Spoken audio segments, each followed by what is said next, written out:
Hello and welcome to the Trust Factor Podcast, the only podcast that guarantees your success when you implement its divine age-old teachings. Thanks for joining, everybody. I'm glad you can make it. We're into an amazing discussion. This is the stuff that we're talking about over here is the stuff that makes me excited. It gets my blood pumping because anybody who has the ability to stop and rationalize, just think, just really honestly do an earnest deep dive into life, and these things start to make sense. This is the stuff that before I started to recognize that there was a God in the world that ran the world and that there was a whole system for me to plug into in order to become successful, this is the stuff I didn't know. And it was brought to me and it was made clear to me, and it's a life changer. It's a game changer. Nobody tells you these things going through life in the secular world. It's not discussion. They don't ever bring it up. You'll never learn it in school. Your parents won't teach it to you. The world will not teach it to you, but you will learn hard lessons. And if you're lucky, and if you're one of the fortunate few, then you'll be able to start piecing one and one together. But you don't need that if you've got this podcast. You don't need that if you've got this book. You don't need that if you're plugged into a system that recognizes that there is a divine creator that runs the world and everything is absolutely perfect. Yesterday, I gave you a couple of examples of my own personal example. So I want to talk about those because I got some great feedback yesterday. My situation, we'll use that one, with regards to parking tickets in Jerusalem. I ended up paying an extra 250 shekels for a ticket that I don't know was mine. It could have been, maybe it was somebody else's who rented the same car. You see, when I paid the ticket, the way that they told me which tickets were outstanding was based on the license plate number. There were renters before me. There could have been one the day before me. And he could have gotten a ticket, and I could have just paid his ticket. So now the question becomes, where do we stop and where does God start? How much is enough effort on my part? How much is not enough effort?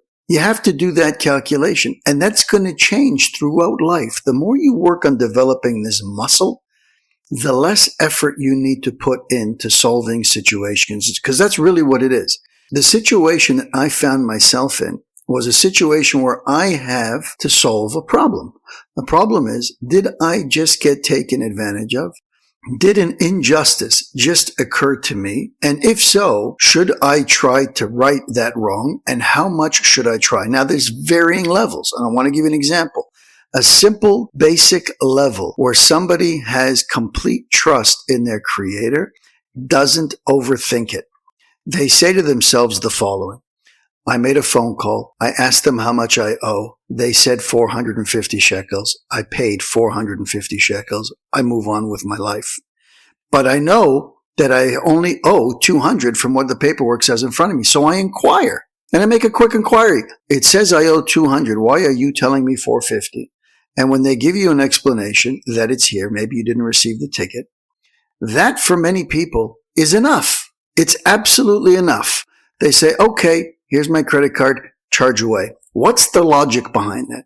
The logic is that God runs the world. And therefore, if this individual on the other end of the line told me that I owe 450 shekels, that means that God put it in her head. He gave her that situation where she looked at a screen and that screen told her 450 and that's what she parlayed to me and that's what I have to pay. And I'm okay with that because I know who runs the world. Now, the opposite extreme is somebody that says, absolutely not. I'm not willing to pay the extra 250 shekels until I have proof that it belongs to me.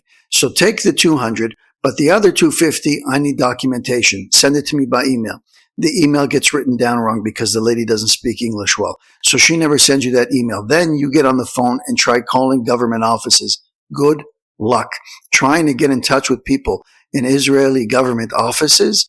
Good luck. You're going to spend day after day, hours a day, trying to get a hold of somebody who's not going to give you what you need. Then you're going to send email after email. And you know what's going to happen? You're going to get to the date where you're returning to your country and you're going to return the car. And now the car rental company has tacked on their own surcharge because they were forced to pay it. So now the 250 shekels turns into 500 or 750 shekels. And now you're even more irate. And now you're arguing with the car rental company. And you don't want to pay them, but they're going to charge you anyways because they got your credit card. Then you're miserable and you're late for your flight. So now you're rushing to catch your flight and you're potentially going to miss your flight and you're packed and you're the last one on the plane and you got no room for your carry-on and so on and so forth. You've just destroyed so much of your trip. Why? Because you didn't pay for it. Now, maybe it was yours. Maybe it wasn't. Who says that's right? Who says that's wrong? I'll tell you the difference. The difference is that individual is screaming out, I have no faith in my Creator. None. Now, those are two different extremes. And there is something called balance. You can strive for balance. You don't have to be perfect. You can strive for balance. That's a good starting point. And then you can build even more from there. Balance could be different for each individual. In my case, it might be that I'm going to write an email and that's it. I'm going to write an email requesting assistance from a government office. If they never get back to me, that's God that runs the world. And if they get back to me and it gets solved, that's God that runs the world. End of story. Bottom line, everybody's effort that they put into this world, into the events that take place in our lives, is a clear indication of where you hold in life. If you're fighting tooth and nail because you don't want to be taken advantage of, if you're fighting tooth and nail because you're terrified to lose $1, if you're fighting tooth and nail, it's because you want to maintain a facade of control, because that's exactly what it is. It's a facade. And you know what this all is? It's a test. God is testing you. He's saying, I'm going to test you in this area because I know that in previous existences, you've failed in this area. And if you dig your heels in it and continue to do the same thing you did in previous existences, then you will continue to fail. The smart money recognizes I've been around for 50 years. God has put food in my belly every day, multiple times a day. He's kept a roof over my head every day of my life. I've never missed a meal. I've never slept on the streets. I've got family. I've got community. I've got a business. I've got money. I've got cars. I've got everything that I need to be successful in this life. Why is he going to stop now? And he runs the world. So at the end of the day, I need to put my neck on the line a little bit and show God that I appreciate what he's doing and that I recognize that it's coming from him and that I know that it can come in a heartbeat. And I have news for you. It's not just 250 shekels. It's 2,500. It's 250,000. It's 2.5 million. It's $250 million. The same rules apply. It doesn't diminish the amount of money. It doesn't turn you into a shmata, into a rag that you need to lie down and let everybody roll over you. That's not what I'm talking about.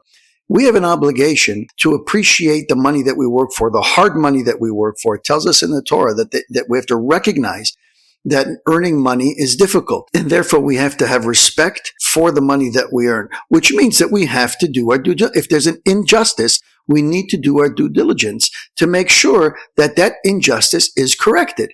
Therefore, that corresponds not only to the amount of money, but also the details surrounding each and every situation. In this situation, it's 250 shekels. It's going to the state of Israel. And it could have very well been my ticket. So my effort, in my mind, I'm sharing with you my personal approach, is to make a phone call, recognize I'm not getting through to anybody, find the email, send that email, and be done with it. Take it out of my mind and put it in the drawer and forget about it.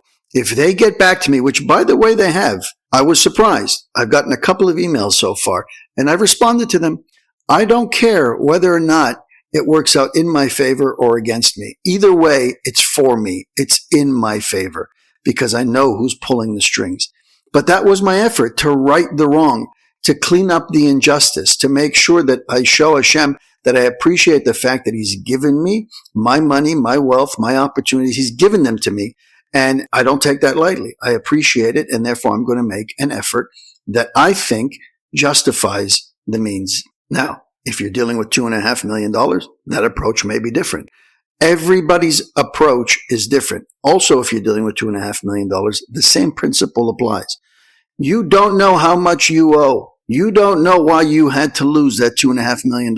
I have a good friend who once told me not long ago about a deal that he did in the insurance business. And he brought on a mentor who begged and pleaded with him to be able to teach him the ropes. And he brought him in reluctantly and he taught him. He was a religious individual. And he taught him the ropes of the business.